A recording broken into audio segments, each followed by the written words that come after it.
que nuestro siguiente invitado no está en línea, pero lo tenemos. Vine hasta acá. ¡Ay, qué miedo! Tener justo un periodista. ¿Por qué? Y no es lo mismo tener un invitado que no entiende de las reglas de la comunicación. No, así para que nada, para te, nada. te vamos a pedir que te relajes, que Yo no estoy seas muy relajado. estricto, porque yo no estudié periodismo. No te preocupes. Sí, pero sos buena entrevistada. Hace un par de años, no sé, un poquito más, yo te entrevisté en el programa de tele y tuvimos una buena conexión, así que no es necesario... Muy bien, pero este segmento se llama Cambio de Roles. Ahí está. Porque justamente yo dejo de ser la entrevistada para entrevistar. Muy bueno. Así muy que bueno. vamos a ver cómo nos va con eso. Primero Dale. tengo que leer tu bio. Dale. Que si estuvieras en línea no te darías cuenta que la estoy leyendo. O trato, pero bueno, ahora no me queda otra para no pifiarle. Bueno, estamos con Leo Mumm. No voy a decir el apellido completo porque igual todos lo conocen como Mumm, ¿no? Sí, es el artístico, digamos. Muy bien. Él es artístico, es licenciado en Ciencias de la Comunicación, se desempeña como analista internacional y fue corresponsal de guerra en el conflicto de Artsaj entre Armenia y Azerbaiyán, por si alguno no sabe, pero bueno, él nos contará bien. En 2020 participó en programas de La Nación, C5N, Crónica TV y CN23. También fue entrevistado por Infobae, CNN Radio, o Radio, y la cadena Sputnik, entre otras. Y también realizó la cobertura de distintos acontecimientos internacionales en Estambul, San Petersburgo, Ereván, la capital de Armenia, Sí, tal cual. y Moscú. En Grecia recorrió los campos de refugiados de Rizona, que también nos va a contar algo de eso, y además cubrió la gira del Papa Francisco en Armenia y la Guerra de los 4 días con un equipo de Telefe Noticias. Bienvenido a Despacho Muchas al gracias, Aire. Carolina, por la invitación y bueno, ahí es, por dónde me desempeño. Acá estamos, sí, bueno, vida. pero siempre la primera pregunta Sí. es ¿de dónde surgió esto de querer estudiar periodismo? Así que, o Mira, comunicación. A mí me había quedado pendiente después del secundario. Hice un curso de ingreso en la UCA, Sí. Eran 3, 4 materias, metí 3, la cuarta no. Era hijo de comerciantes y decidí hacer la vida comercial en ese momento. Me anoté también en la carrera de comercio exterior, viste, eran los 90, que había un auge en eso. Sí. Y bueno, en ese momento me tiraba un poco el tema de la plata, era así. Durante mucho tiempo tuve una distribuidora mayorista de calzado, porque mi viejo era zapatero, yo me abrí de él y en La Plata me abrí una distribuidora. Y después de muchos años, muchos años sí, a los 30, viste, alrededor ya tenía 2 hijas y todo, dije, ¿por qué no retomar ese sueño que me había quedado pendiente? Y así lo hice, estudié en la UADE unos 5 años, mientras laburaba el rol de padre y ejercía también en los primeros programas de radio, y después me recibí de licenciado de Ciencias de la Comunicación y volqué toda mi vida para ese lado. Muy bien, sí, pero a su vez a un lado muy específico que tiene que ver con lo internacional y con la corresponsalía de guerra. Sí. ¿Cómo llegó eso a tu vida? Bueno, a ver, uno siempre cuando empieza en la comunicación empezás el deporte, el espectáculo, haces alguna columna, pero yo leía desde chico lo internacional y bueno, también tiene que ver con estos orígenes armenios, que uno está informado de situaciones de parte del mundo donde nadie sabe nada. Exacto. Y lo que para mí era natural, ¿entendés? Saber qué pasaba en Israel, en Irán, en Armenia, en Rusia, o en todo eso lo tenés conectado. Entonces Claro. cuando lees el diario, sabes de dónde viene, a qué viene y a qué apunta. Entonces naturalmente fue para el lado donde se desarrolló un poco más mi carrera. Después empecé a hacer, ahí en CN23 estaba en el noticiero, estaba en un magazine, pero siempre por el lado internacional. Y en el en el 2020, bueno, apareció la pandemia y también en un momento muy determinado, en septiembre, fue la guerra entre Armenia y Azerbaiyán por el lugar llamado Artsaj, que históricamente, de hace 2000 años, pertenece a los armenios. Durante la época soviética, este territorio fue administrado por los azeríes. Stalin lo que hacía es separar diferentes tipos y naciones para dejar la administración de otras etnias, ¿no? ¿Para qué? Porque ellos en general querían hacer desaparecer como la identidad nacional y darle como una identidad soviética a todos. Bueno, eso pasó durante 70, 80 años. Cuando cae la Unión Soviética, los armenios de esta región, que eran el 90%, deciden por su independencia, tuvieron una guerra también en ese momento de 4 o 5 años, murieron 30.000 personas en ese lapso.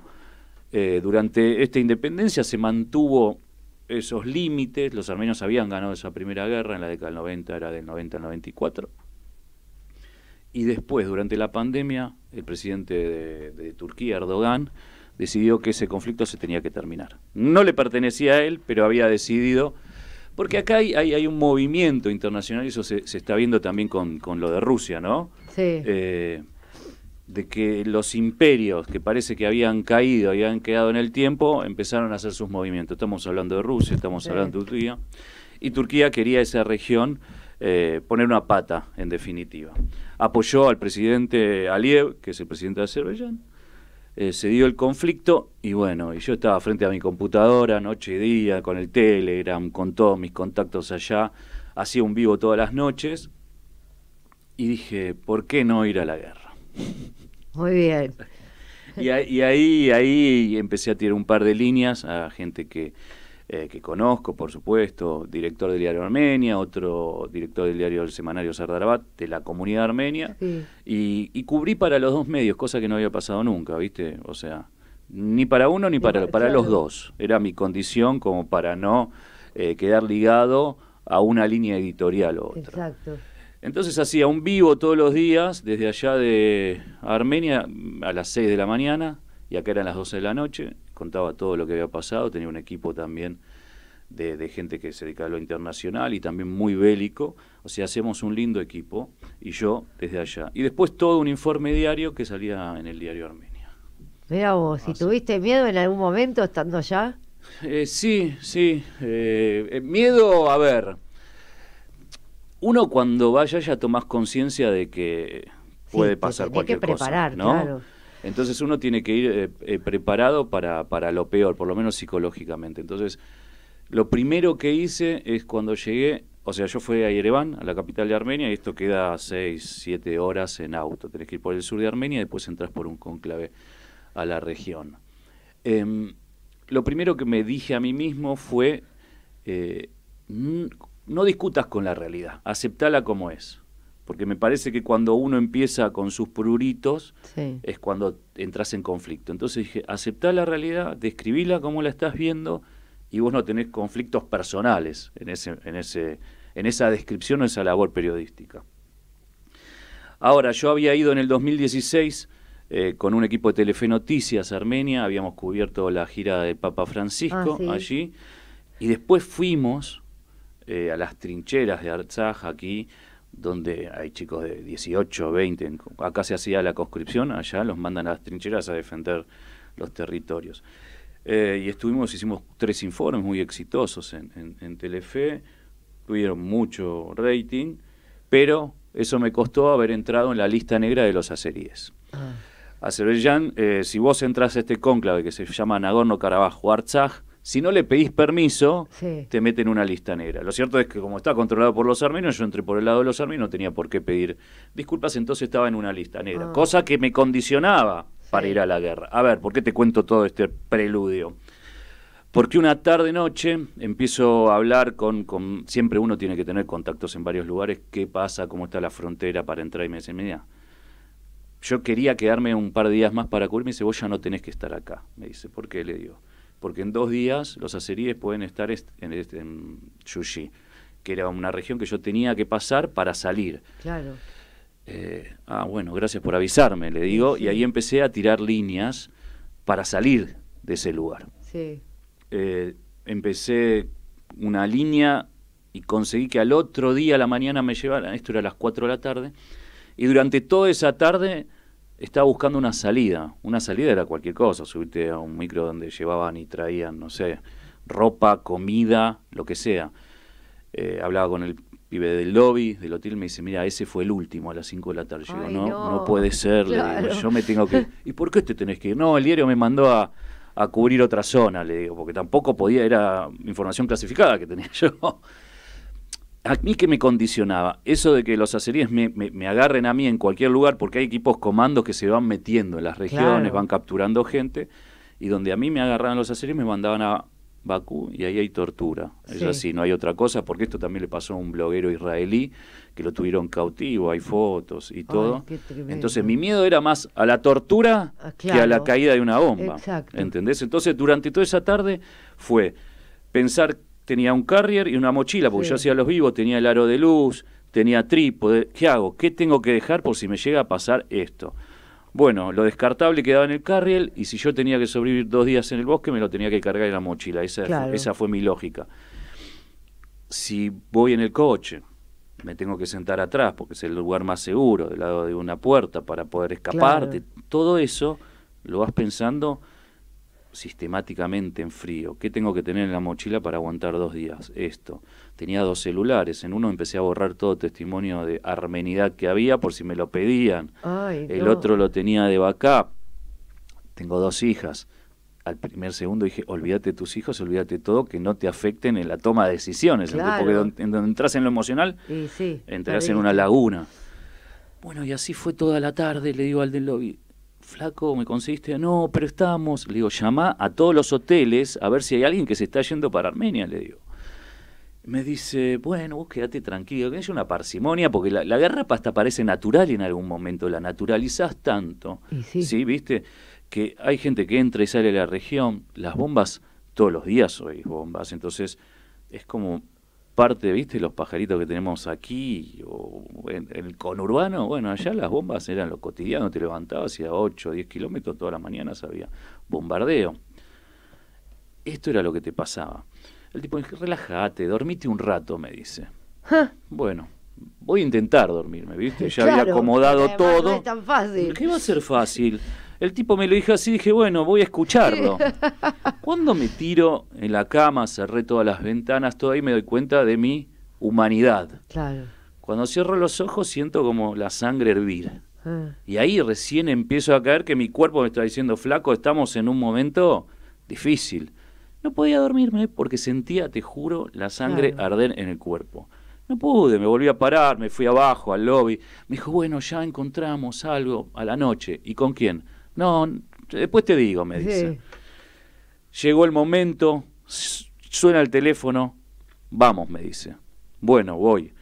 Resulta que había una camioneta, yo no conocía a ninguno de los dos, había un hombre corpulento que manejaba el coche y había un militar del lado de adelante sentado. Y yo detrás, viste, a lo que son 2 horas de viaje, empecé a hablar con ellos, yo hablo en armenio, Claro. pero no sabes ni quién es, ni qué quieren. Yo era un Tal periodista y aparte ya en esa época había postes militares en diferentes lugares para que los civiles no lleven armas. Entonces todos los autos eran requisados. A lo que paraban a estos coches y los 2 militares decían, no, llevamos un periodista. ¿Y ustedes? ¿Me entendés? O sea, me sentía como una excusa. O sea, en esos momentos la cabeza, viste, se te va tratando de entender qué está pasando. Y sí. A lo que pasamos 1, 2, 3 postes militares. Y en una estaba ahí recién, me baja cuando llego, entiendo un poco de qué se trata, que este hombre lo están sacando a este militar para después volver a traerlo, ¿viste? Son movimientos naturales y normales, pero uno tiene miedo de quién es el otro, Claro. porque en definitiva no conoces a nadie, o sea, las relaciones son efímeras, tenés que confiar en Tal que esté cual. al lado, y tampoco, a ver, el laburo del periodista también es feo, porque nadie quiere contarte cosas, nadie quiere que se entere la verdad, ni los armenios ni los azeríes, porque la guerra tiene su lógica, tiene su drama, el drama lo ves en los ojos de los soldados, no hace falta ni que hable. Yo había lobby, me sentaba al lado de ellos y tenían los ojos perdidos, entonces ya lees esa vida de los tipos, no hace falta preguntarle nada, ojo, me han contado de todo. Bueno, te cuento el final de la anécdota. Sí. Me quedo dormido. El tipo había llamado a una región que se llama Goris, me había conseguido un hotel para pasar la noche, llegué como a las 12 de la noche, me dejaron en la puerta, nunca más los vi, no sé ni el nombre Me ni el ahogo. apellido de los tipos, me dejaron en el lugar, me sacaron de la región de conflicto y ese fue el momento en que yo sentí más miedo. Mirá que estuve 4 noches bajo bombardeo. Estuvimos en el hotel, bajo Sí. bombardeo, que vas a los cimientos donde están los búnker y sentís los cimbronazos fuertes porque se te mueve la pared Claro. y puede estar a 200 metros la bomba. No sentí tanto miedo esas noches como en esta escapada porque está era realmente a lo que le tenía miedo, a que me lleven sí, allí. por lo de la tortura, Por más supuesto, que nada, sí, ¿no? sí, sí, sí. Qué bueno. Bueno, no te voy a preguntar por muchas anécdotas, porque si no... No, se se nos hace va. largo, ¿viste? No, Te tengo no, que no contar. porque se haga largo, porque vamos a necesitar como 8 programas. O sea, ¿viste? A mí me sacan de la radio. Sí, sí, tal cual. Sí, El como horario. tuve que esperar que salieran los de Es antes, así, que sí. me hicieron entrar más tarde, pero bueno, quería, a propósito de que mencionaste, bueno, yo también lo dije en la bio, esto de la gira del Papa. Sí. Si vos tenías una idea del Papa Francisco antes y después de que hiciste la gira te cambió, o cómo... Yo tengo una lectura del Papa diferente. A ver. Te soy sincero, como... A ver, uno como argentino está como expuesto a la información todo el tiempo, ¿no? Sí. Y a la interpretación. De que si es peronista, no es peronista, de para quién juega, para quién la no juega. parte política, De acuerdo sí. al medio de comunicación. Sí. Yo lo veo más como un estratega, porque yo lo veo en el juego político internacional. Él cuando fue a Armenia fue después de la Guerra de los 4 días. Y fue a demarcar de alguna forma que esta es una zona cristiana a la cual protegemos nosotros. Fue como un mensaje eso al mundo musulmán o al mundo azerí, ¿entendés? Sí. Yo estoy acá presente. Y poner el físico habla de algo importante. Después hizo la gira también, la hizo por Georgia y Azerbaiyán también. Sí. Pero él quiso destacar eso. Es más, fue a la frontera entre Armenia y Turquía y junto al Papa armenio, al patriarca armenio, Claro. lanzaron una paloma de la paz en ese límite tan tenso que hay entre los armenios, porque tenemos que recordar todavía el genocidio de 1915 que no es reconocido Encima, por claro. Turquía. Sí. Entonces el Papa quiso hacer todo ese movimiento. Por lo tanto yo lo veo desde ese lugar. A veces se le piden cosas y vos terminás averiguando y sabiendo cuando Obama fue a la isla de Cuba también, que liberaron a los presos políticos. Ahí también el Papa hizo su trabajo. Lo hace por otro lado. Nosotros queremos que salga y nos cuente a viva voz lo que está haciendo, pero en realidad el poder internacional se mueve por debajo, no se mueve por arriba. Entonces yo lo veo desde ese lado como un estratega. Sí. Después cada uno que haga la interpretación que le quepe. Bueno, algo lindo. A ver, ¿qué es lo qué ciudad o qué lugar dentro de las ciudades que recorriste Sí. es el que más te gustó? Y no, a mí en realidad todos tienen su encanto. Bueno, pero Estambul si vos tiene su tuvieras que decir, San Petersburgo me gustó muchísimo, porque es totalmente diferente, es una cultura, es un frío terrible. Fue en noviembre. Ay, sí. Fui a un foro de periodistas ahí en este museo tan renombrado, con periodistas de 70 países. Tener esas experiencias, mirar a la gente, aparte fisionómicamente ya la Sí. gente es diferente, Claro. se mira diferente, camina, y yo observo absolutamente todo, todo, desde cómo se miran. Ahí en San Petersburgo lo que me pasó, cruzar una calle y había 2 chicas tomadas de la mano, ¿viste? Y un grandote pasó y con el hombro, ¿viste? Como que les pegó a estas 2 chicas. Y ahí te das cuenta la sociedad también, cómo se va dividiendo. Estas chicas eran jovencitas, ¿no? Sí. Recién con este nuevo mundo, con estas nuevas libertades que se van aceptando, pero en otros lados no, ¿entendés? Y eso en esa fricción, en esa calle, en ese contacto, lees mucho de las sociedades que Sí. pasan. Bueno, San Petersburgo es una ciudad hermosa, la creó Pedro el Grande. Sí. Pero si ese lo tuvieras cuento. que decirle, por ejemplo, a una de tus hijas que Sí. te dice, ¿para dónde me puedo ir de viaje? Es No, el pero yo me único fui a viaje muchos que quiero hacer y después ya me instalo en Argentina. ¿Cuál sería el viaje que vos crees que no se deberían perder? Es muy difícil lo que me preguntas. Ah, y sí, Estuve, sí. Te juro que estuve desde China, estuve en Estados Unidos, estuve en Chicago, estuve en Las Vegas. O sea, pasé por lo divertido, por lo difícil, por Rizona, por los campos. Grecia Ay, es sí, nos lindo faltó también, Rizona, Europa, sí. Londres, París. No, yo diría, ¿qué tipo de vivencia querés tener? Si querés ser turista, si querés que te cambie la vida, porque también uno piensa que en el sudeste asiático, viendo otras cosas, estuve en Tailandia, en Singapur, con otro tipo de vivencia te puede cambiar la vida. Te querés ir, yo a la India no fui, Claro. casi que no me atrevería, porque ahí sí te quiero ver, ¿eh? Ahí es el uno con uno mismo, con una miseria casi sistemática que nosotros entendemos como miseria y ellos entienden como una vida natural. Enfrentarte a eso, ¿viste? Es diferente, hay que ver qué es lo que vos querés, que querés vivenciar, me parece. Porque me fui a una guerra, imagínate, yo no te voy a decir, viví una guerra porque Sí, la vida por te eso. cambia. Yo te dije, ¿qué le recomendarías a tu hija, no a tu enemigo? No, bueno, pero por eso te digo que según la experiencia y lo que uno quiera vivir, quiera transformar o no, simplemente visitar y disfrutar. Muy bien. Normalmente en este momento es Sí. cuando tendríamos que pasar a la siguiente entrevista. Perfecto. Pero como yo te estoy mirando a vos, Sí. no sé si está en línea la siguiente invitada. Vamos a preguntar, todavía no. Bueno, igual de Cuando nos todos hagan el modos, gesto de que está enganchado, sí, no te preocupes. yo les hago escribir un papel grande Está que diga perfecto. en línea, porque eso no lo veo. No lo es, no lo es. Bueno, son los pequeños códigos No, pero que por tiene. otro lado, amén Sí. de que estuviera en línea, quería invitarte, si te querías quedar hasta el final del Yo me programa. quedo, que sí, un minutito amo más. la radio, Ah. amo ese lugar donde me siento más cómodo, más libre. Normalmente a mi productora le encanta que yo haga la pregunta de entre la gráfica, la radio, o sea, ¿cuál de todos los medios de comunicación te gusta más? Que yo no entiendo muy bien para qué Sí. preguntar eso, pero a propósito que dijiste amo la radio, Sí. ¿de verdad entre la tele, los medios gráficos y la radio te quedás con la radio? Sí, la tele tiene el encanto de la adrenalina, que a mí me gusta, el vivo, el no tener red y tener que ir con la realidad así absoluta.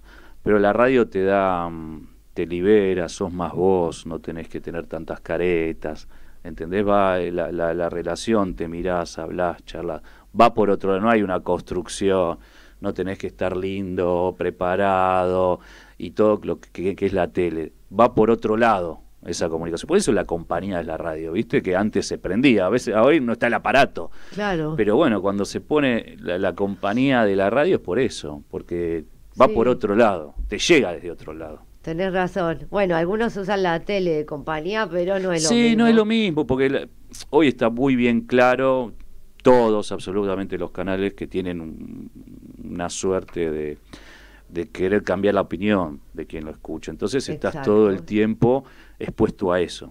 No, y además que quieren mostrar mucho, entonces a los fines de la compañía la radio sirve mucho más, Claro, porque tal cual. vos podés escucharla, estás haciendo, no sé, planchando, Sí, sí, leyendo, haciendo lo que sea, y la tenés ahí, no necesitas mirar el aparato. Ahí Muy tenemos, bien. ahí están en línea. Finalmente apareció Elvira, vamos a introducirla.